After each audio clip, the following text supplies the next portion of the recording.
Hello, ladies and gentlemen, and welcome to the exciting finale of Let's Play Super Mario Sunshine. The last couple of episodes, I've not really been properly here, as you'll have noticed. I've essentially been hiding and doing everything in post-commentary, because I'm a wuss like that.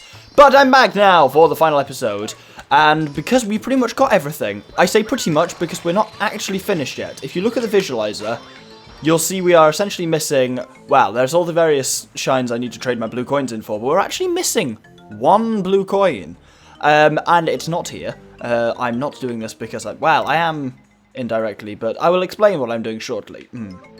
I've actually come to the wrong place, so this is kind of now makes me look like I don't know what I'm doing. There we go. Oh, 9. Basically, what I'm attempting to do, not very well, there we go. What I'm attempting to do is gather 10 coins. Those of you who've played this game before and are familiar with it should therefore probably know what I'm attempting to do. But, for those of you who aren't, you'll see, because we're in the right place anyway. Cast your minds back, all the way back, to episode 1 of this series, which was like 2-3 months ago, unless you've marathoned this all in one. Where did we go? Where was the first place we went to? I didn't mean to talk to him. Talk to this dancing guy with the mustache. Shall I take you out to the airstrip? It's only 10 coins. So, you can only do this if you have beaten Shadow Mario on every level and then entered and left thingy again, Corona Mountain. A lot of people think that you have to have completed the game to do this. You have to have beaten the final boss. That is unequivocally even, not true. So first things first, there's this button there, but I'm not going to press it. Grab the hover... turbo nozzle, and smash through these doors. Ow. Inside, this was here when we literally first came here. There was this ice cube. Spray it, and there's a blue coin inside. This is here the first time you come here, but you can't actually get into it. And just like that, come on. There we go. Our final blue coin, bringing the total up to 150, which you can trade in for 15 shines.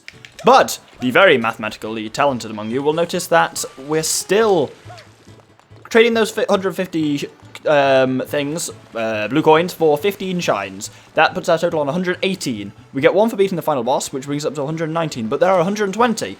And if you look to the left, you'll of course see on the visualizer, there's a shine here in the airstrip, a second one, and it's really straightforward. Essentially, we just have to gather 8 red coins, but it's not really anything complicated. We've got a fair time to do it, and, oh, bollocks. Basically, if we just proceed through this whole kind of like race bit, you should just grab them as you go along, unfortunately, unless you balls up the jump over the... There we... Oh, really? I'm just going to continue on with the rest. I'll come back to that one at the end. Essentially, there's just a train of coins that kind of does a little bit of a racetrack around the level. And I don't know, this is just a kind of fun one to finish up with. It's also worth noting, I didn't do this because I wanted to kind of show off the airstrip to you separately. But what you can do is you'll notice here I'm getting a lot of coins. If I get the shine, and then return to Delfino, once you get the shine, you'll return to Delfino Plaza. Any coins you have here are carried through. Therefore, you can use this, and this is immensely useful. Boink! Oh, damn, I thought I ran through those fuckers. I don't do that, anything of the sort. And one more there, we just need to go back and get the other one. Yeah, so I've got like 70 coins here. This place counts as Delfino Plaza. This blue coin we're getting counts towards Delfino Plaza's blue coin total. Technically, even though I've counted it separately. And yeah, so you can get a load of coins out here, then return to Delfino Plaza and get the remaining few there. Or you can just get it entirely out here. I think there's enough to just about do that. But I wanted to kind of show this off separately, which is why I didn't do that. And so, that's it. This is one of our final kind of free shines in the game. Oh, it is our final free shine in the game that we just kind of gather like this. So, with this obtained, it'll be back to Delfino Plaza, like I say, and what we need to do is head over to that hut where Rico Harbor is, because we got a lot of blue coins we need to trade in. So, if we come in here, then there is the weird Tanuki bear things, and he does his usual, welcome, welcome, I suppose you hear about that? Very good. This is the thing I've been bitching about with this game the entire time. This dude is hoarding 24 shine sprites. That's enough to bring back, like, most of the sun to this part of the island. But damn, there goes the visualizer up to full, pretty much. There's a tiny bit missing off the top. You might not be able to see it because the final bit of shadow is only covering, like, the very top of the glow on the shine sprite on the right. But anyway, with that done, it's time, for the final time, to head into Corona Mountain.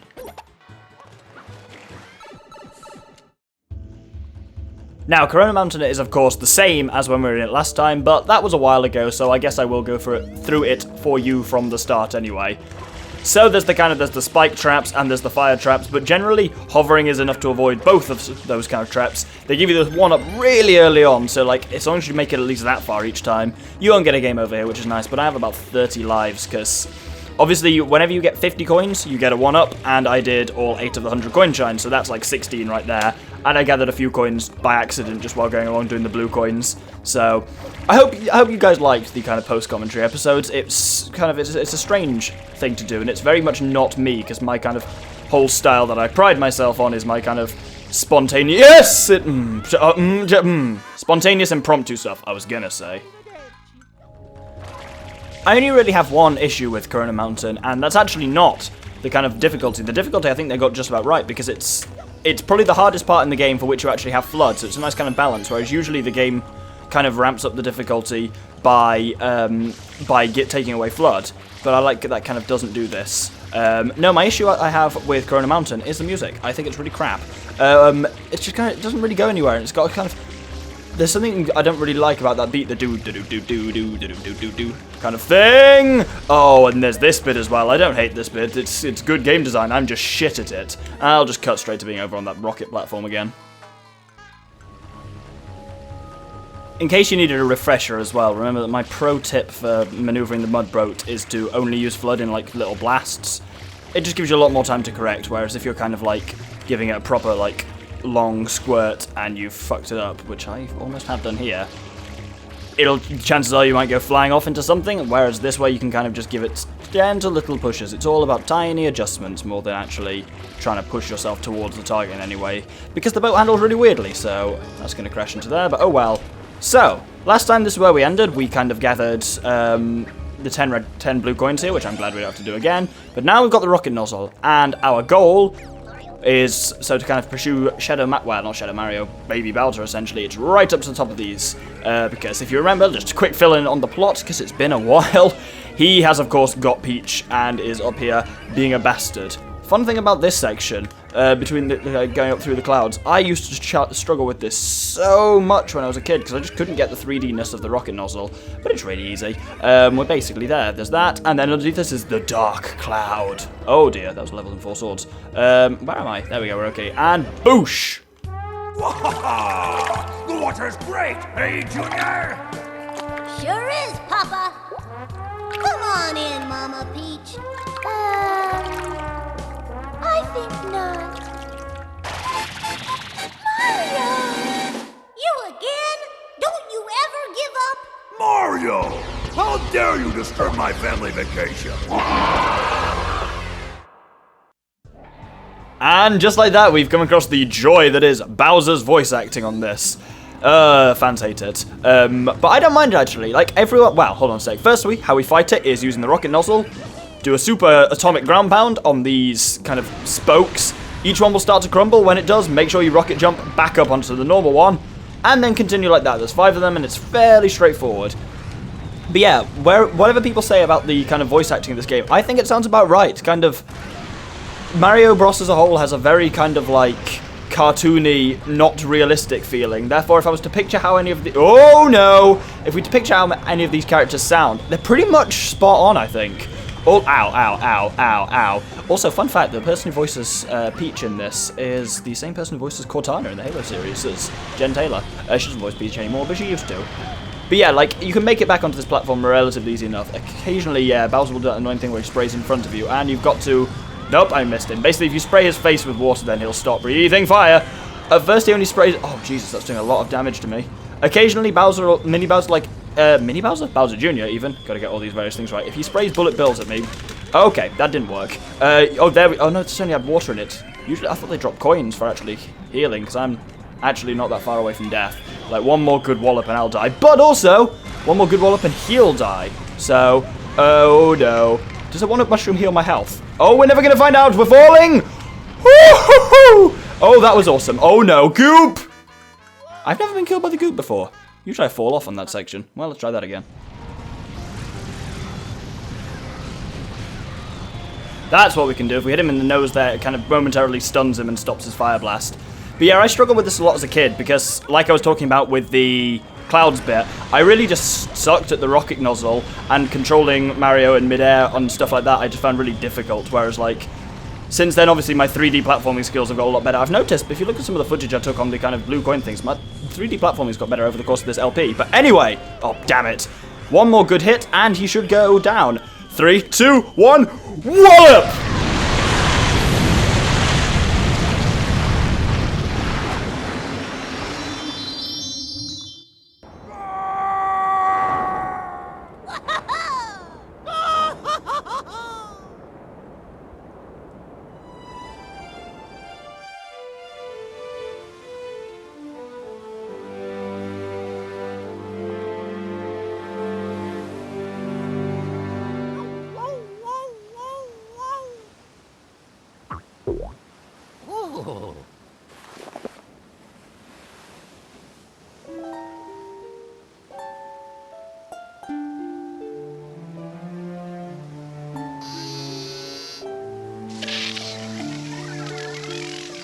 Mario, was I assist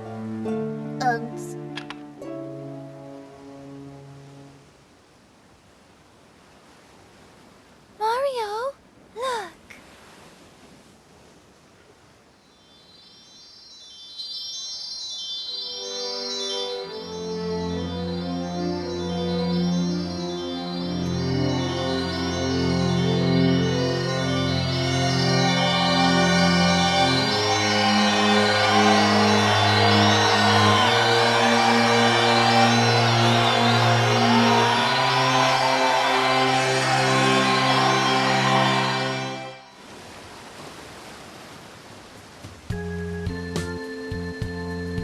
Junior, I've got something difficult to tell you about Princess Peach. I know, she's not really my mama.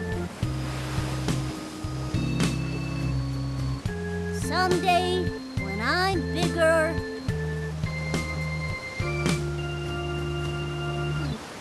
I wanna fight that Mario again. That's my boy. Well put, son. The Royal Koopa line is as strong as ever. But for now, let's just rest a while.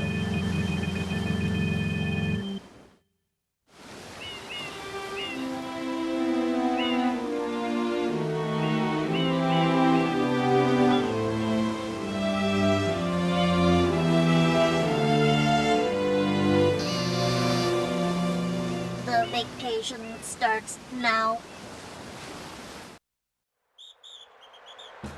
And there we go. That is the conclusion to Super Mario Sunshine. Yes, I know it's not kind of... If you have a problem with the ending, just think about how good the plot's been overall. Good in inverted commas. It's not been a strong plot-driven game. That's not what this game does. And yes, I'll admit it's a fairly straightforward final boss. But again, think about Mario games. Think about stuff like Mario 64. Difficult final bosses are not how these kind of games do it. But I still really enjoy this game. Like, it's been great fun to do as an LP, because basically, like, I've never really lost momentum with it. I never had any bits where I was like, oh, this feels like it's dragging. It's always just been really good fun. I even like the kind of last two episodes, the sped-up post-commentary ones, I did really enjoy doing. It's just... It's a game that I've mentioned this right from the start. The game always puts me in a good mood, and just, like, I've always been very much eager to sit down and kind of record it. And so that's kind of why it's... really, for me, been a really good LP, because I've never struggled with it. And also, it seems to have been, of all my series, it's been received very well. Like, not only do I look forward to recording, but I've also looked forward to each night when it goes up, because people always kind of comment straight away and stuff like that, kind of engaging with me. It's really nice to kind of get that from you guys, because obviously, I've mentioned this before, but like, you guys are the main reason I do this, because otherwise it's just me in a small room talking to myself, so there's got to be some kind of back and forth, and it's nice that this series has promoted a lot of it. And, like, it is I know it has issues, every game has flaws, but I think it's brilliant. So, yeah, drop me a comment, let me know kind of what you thought of the series as a whole. If you've got any, suggestions for future LPs, I have my own ideas, but of course, I'm always welcome to kind of suggestions, that'd be great to hear. But otherwise, yeah, thanks very much for watching the series. It's only been a short one, relatively, but I've really enjoyed it. It's one of my favourite games, and I've been looking forward to doing this since day one, and I hope I did it justice. I've collected all Shine Sprites, yeah! Yeah, I kind of hope that did the series justice, and I'm just going to end with one more thing, because the game This was back in the day when games still did this. Nowadays they don't anymore. But you'll notice that little squiggle by my name. Well, not my name, just my file thing. Yeah. I think that games don't do so much anymore is give you a reward for completing the game. Because it does save with you having completed the game. I'm not actually sure what happens if you only 100%ed it if you go back and talk to Bowser. Not talk to Bowser again, but try and fight him. But this dude, the sunglasses man, speak to him now. Hey, sunshades alone won't cut it for you. Nope. You also need one of my custom tropical shirts. Here you go.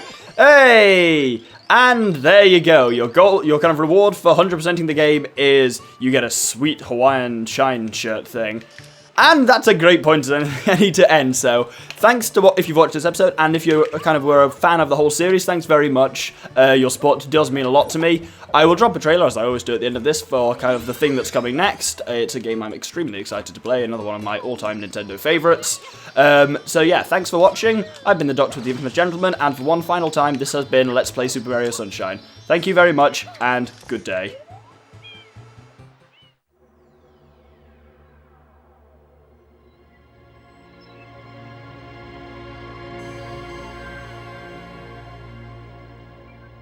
The cosmos. In the vast universe, the history of humanity is but a flash of light from a lone star. The life of a single person should be lost in space and time. But among the stars, there is one light that burns brighter than all others. The light of Samus Aran. Her battles extend beyond her life and etch themselves into history. Here, another chapter of that history will be written.